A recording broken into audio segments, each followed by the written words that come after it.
je suis Karine Loiset, je suis thérapeute, coach et formatrice. Sur cette chaîne, je vais vous proposer des vidéos de développement personnel et de bien-être.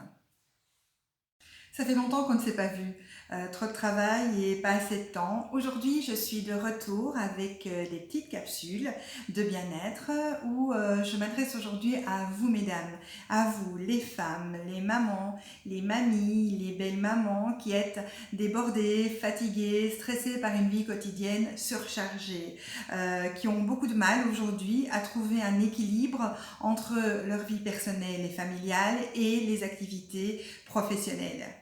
Le contenu de cette capsule est tiré d'un guide dont je viens de terminer l'écriture et pour étayer toutes ces vidéos, j'ai choisi des petits morceaux du guide où je vous parlerai de mille et une choses.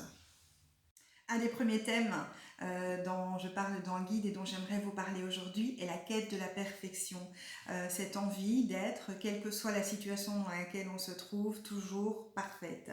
Nous sommes nombreuses à souhaiter être parfaites, à être la femme qui arrive à tout faire parfaitement, à jongler entre ses différents rôles tout en étant douce, tranquille, apaisée, sereine, souriante, disponible. Vous savez, la femme qui est tirée à quatre épingles et qui arrive à tout faire, c'est-à-dire à réussir à lire à la fois ses mails professionnels, tout en faisant les devoirs des enfants, tout en mettant le repas en route, en ayant sa maison super propre, la manne à linge totalement vide et en s'intéressant à la journée qu'a vécue son conjoint.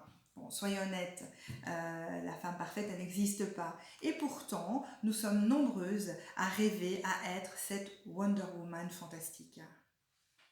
Le problème, c'est qu'à toujours vouloir le top du top, à toujours vouloir atteindre la perfection, à toujours vouloir être, à vouloir tout maîtriser, on s'épuise, on s'oublie, on ne sait plus vraiment qui l'on est, on a l'impression de n'être plus qu'une maman ou une épouse ou une professionnelle, mais la femme n'existe plus dans cette vie-là. Et du coup, on se sent pas bien dans sa peau, on se demande un peu qui on est, on s'oublie, on attend de la reconnaissance des autres parce qu'on a l'impression de tout faire pour eux. Bref, l'idée maintenant est de changer un peu cette posture. Alors voici quelques points que j'ai tirés du guide et dont j'aimerais vous parler aujourd'hui pour justement tendre vers une autre manière de fonctionner tout aussi positive. La première chose que j'aimerais vous inviter à faire, c'est d'être moins stressé. Respirez, détendez-vous et dites-vous que ce qui n'est pas fait aujourd'hui sera fait demain.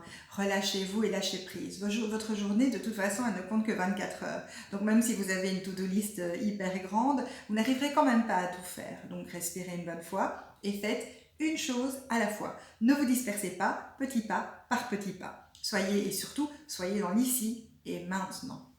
La deuxième chose dont j'aimerais vous parler, c'est simplement de prendre du temps pour vous ressourcer, pour vous écouter, pour prendre soin de vous. Prenez du temps soit à la maison, en vous posant quelques minutes, en regardant une série à la télé, en lisant quelques pages d'un livre, en buvant une tasse de thé, en appelant une amie ou à l'extérieur, en prenant un rendez-vous chez l'esthéticienne, chez la coiffeuse, en pratiquant une activité sportive ou en allant manger un bout avec une copine. Bref, prenez du temps pour vous, pour de nouveau vous reconnaître, être de nouveau vous pleinement et totalement avec les différentes facettes qui vous composent. Pour pouvoir y arriver, il y a une troisième chose à faire, c'est déléguer. Si vous ne déléguez pas, c'est-à-dire que si vous ne faites pas faire certaines tâches par d'autres personnes ou que vous ne faites pas garder vos enfants par d'autres personnes, 24 heures, c'est 24 heures, vous n'arriverez pas à prendre soin de vous. N'hésitez pas à déléguer, soit au conjoint, aux grands-parents, à un ami ou à une amie de temps en temps, et demandez et faites appel à des aides extérieures aussi, qui elles pour le coup seront payantes, comme par exemple une babysitter, une aide ménagère, laissez de temps en temps leur passage à faire à quelqu'un, faites appel au drive-in plutôt que d'aller faire les courses vous-même, commandez les courses sur le net et puis allez les chercher, ça vous fera une économie de temps. Pratiquer le covoiturage lors des activités extrascolaires ou pour aller conduire à l'école. Bref, il y a plein de petites choses qui sont possibles à mettre en place dès l'instant vous déléguez. Alors sachez que ça ne va pas être facile de déléguer, Parce qu'en fait, vous allez vous sentir coupable de finalement faire des tâches à d'autres personnes alors que vous les faisiez vous-même avant. Mais il faut passer par là, par ce petit moment un peu de bascule qui sera un petit peu compliqué pour sentir que finalement, en étant mieux, les autres seront mieux, plus calmes, plus sereins, eux aussi, et plus heureux. Avant de se quitter, deux petites invitations bien-être à vous proposer. La première pour lâcher prise, la seconde pour faire une petite pause entre la première et la deuxième journée de travail. Dans le cas de la première, lâcher prise, je vous invite à vous réfugier dans les toilettes. Alors l'endroit est un petit peu particulier, mais souvent les toilettes, c'est le seul endroit où on ne vient pas nous ennuyer, nous les femmes.